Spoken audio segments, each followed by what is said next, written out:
Haryana at 9 PM news channel में आपका स्वागत है। आइए आपको कराते हैं खबरों से अपडेट। बुधवार को HSIIDC के मैनेजिंग डायरेक्टर अनुराग अग्रवाल ने खरगोदा IMT एरिया का दौरा किया। इसके बाद दिल्ली के बवाना इंडस्ट्रियल एरिया में बवाना इंडस्ट्रीज एसोसिएशन की मीटिंग ली और खरगोदा IMT को डेवलप करने के लिए क्या क्या सुझाव हो सकते हैं, इस पर विशेष चर्चा की। उन्होंने वहां पर कहा कि खरगोदा IMT को डेवलप किया जाए, इसके लिए जो सुझाव हों वो दे, ताकि जल्द से जल्द खरगोदा एरिया में डेवलपमेंट हो सके। इस मौके पर HSIIDC के HOD सुनील शर्मा, एक्सन अरुण गर्ग सहित विभिन्न अधिकारी उपस्थित रहे। थानाकला स्थित अपने ससुराल में आए दामाद द्वारा 9 अक्टूबर को अपने ही ससुर को गोली मारकर हत्या करने के आरोप में मृतक की बेटे की शिकायत पर 9 लोगों के खिलाफ मामला दर्ज कर जांच में जुटी पुलिस ने एक आरोपी को गिरफ्तार किया है। आरोपी मुख्यतः आरोपी संजीव का भांजा सागर है, जिसे न्यायालय में पेश करने के बाद रिमांड पर लिया गया है, ताकि वारदात में शामिल अन्य आरोपियों को गिरफ्तार करने के साथ ही वारदात में प्रयुक्त हथियार को भी बरामद किया जा सके। थानाकला निवासी हर्ष ने 10 अक्टूबर को शिकायत दी थी कि उन्होंने अपनी बहन सीमा की शादी करीब 7 वर्ष पहले ककरोला दिल्ली निवासी संजीव के साथ की थी।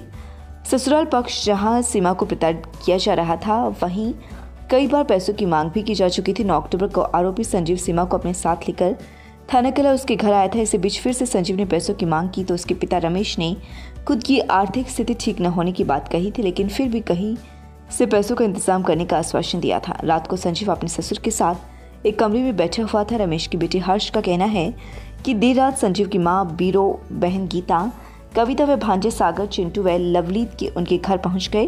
वह कुछ समझ पाते इससे पहले ही संजीव ने अपने घर वालों के कहने पर उसके पिता को बेड पर गिराकर सिर में गोली मार दी। आज की सक्सेस स्टोरी में हम आपको एक ऐसी लड़की के बारे में बताएंगे जिसने बचपन में अपने पिता को कोर्ट में चपरासी का काम करते हुए देख फैसला लिया था कि वह बड़े होकर जज बनेगी। बचपन की यह जिद आज हकीकत में बदल चुकी है। दरअसल हम बात कर रहे हैं बिहार की रहने वाली अर्चना की। अर्चना ने बिहार न्यायिक सेवा प्रतियोगिता परीक्षा पास कर ली है। आइए जानते हैं कैसे अर्चना ने अपने सपनों को उड़ान दी।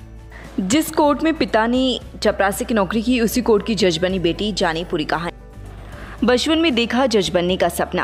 पटना की कंकड़बाग की रहने वाली अर्चना की बिहार न्यायिक सेवा प्रतियोगिता परीक्षा में चयन हुआ है।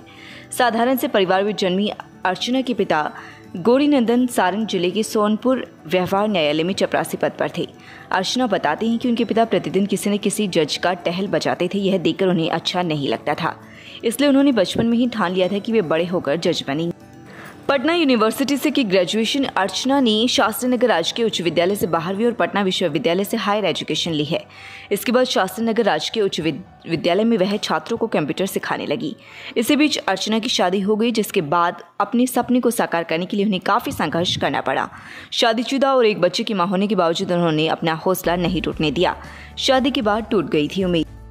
दिल्ली में रहकर की तैयारी। अर्चना बताती है कि उन्होंने 5 साल के बेटे के साथ दिल्ली में पढ़ाई भी की और कोचिंग भी चलाया, लेकिन अपने सपने को हमेशा सामने रखा। वे कहती हैं कि हर काम में कठिनाई आती है, परंतु हौसला नहीं छोड़ना चाहिए और अपनी जिद पूरी करनी चाहिए। अर्चना को अपने पति का हर मुश्किल वक्त में साथ मिला। उन्होंने कहा कि कल जो लोग मुझे तरह तरह के ताने देते थे, आज इस सफलता के बाद बधाई दे रही हैं। मुझे इस बात की खुशी है, बस अफसोस इस बात का कि आज उनके पिता उनके साथ नहीं हैं। अर्चना कहती हैं कि शादी के बाद उन्हें लगा कि अब उनका सपना पूरा नहीं हो पाएगा, लेकिन परिस्थितियों ने करवट लिया और अर्चना पुणे विश्वविद्यालय पहुंच गई, जहां से उन्होंने LLB की पढ़ाई की। इसके बाद फिर पटना वापस आना पड़ा, लेकिन इस बार उन्होंने अपनी जिद नहीं छोड़ी। वर्ष 2014 में उन्होंने BMT लॉ कॉलेज पूर्णिया से LLM किया। दूसरे प्रयास में मिली सफलता।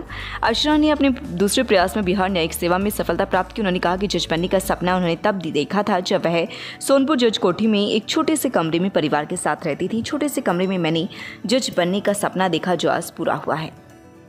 वीर चक्र विजेता नायक मुंशीराम को याद कर किए सांस्कृतिक कार्यक्रम। गांव भदाना में ऋषि जन चेतना समिति, नायक मुंशीराम सेवा संगठन एवं ग्राम वासियों के सहयोग से वीर चक्र विजेता शहीद नायक मुंशीराम की 60वीं पुण्यतिथि पर सांस्कृतिक व देशभक्ति कार्यक्रम हुए। गांव के हरिजन चौपाल में विशाल राष्ट्र भातृ यज्ञ।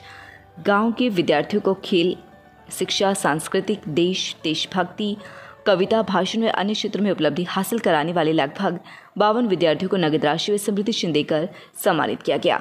इस अवसर पर ऋषि जनचेतना समिति के अध्यक्ष ऋषि पाल भदाना ने कहा कि भारत की भूमि वीर जवानों से भरी है और युवा अपने सुखों को त्याग कर सेना में भर्ती होकर आत्म बलिदान की आहुति देते रहते हैं। इसी तरह से वीर चक्र से सम्मानित शहीद नायक मुंशीराम ने गांव भदाने में 8 जनवरी 1931 को जन्म लिया था।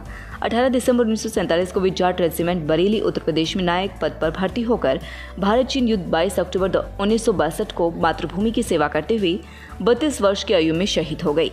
उनके शहीद होने पर भारत सरकार उन्हें वीर चक्र से सम्मानित किया गया था। उन्होंने कहा कि हमें अपने समाज में फैली कुरीतियों को दूर करने के लिए आपसे सहयोग करना चाहिए।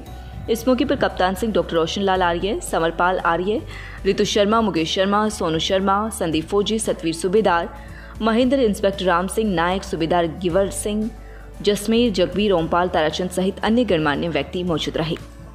मैं doctor Gagan Kansal, joint replacement surgeon, Tulipa hospital. आज हम इस माध्यम से जॉइंट रिप्लेसमेंट सर्जरी के बारे में बात करेंगे। Joint replacement surgery most common surgery जो आज के दिनों में परफॉर्म की जाती है।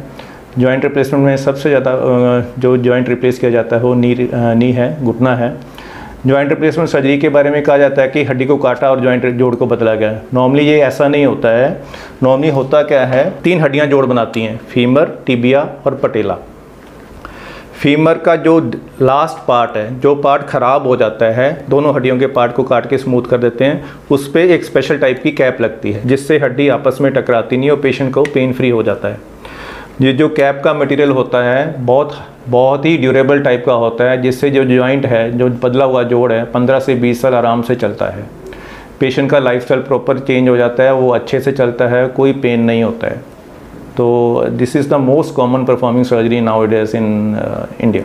स्वागत है आपका Saini health care pharmacy, a complete health care centre में। हमारे यहाँ अंग्रेजी, देसी व पशुओं की दवाइयाँ, cosmetics, green tea, surgical items, हर प्रकार की vaccine, food supplements, trimmer, hair dryer आदि, wheelchair, thermometer, nebuliser, sugar machine wholesale rate पर मिलती है। लगातार खबरों से अपडेट रहने के लिए चैनल को सब्सक्राइब जरूर करें। समाचार व विज्ञापन के लिए नीचे दिए गए नंबरों पर संपर्क करें। धन्यवाद।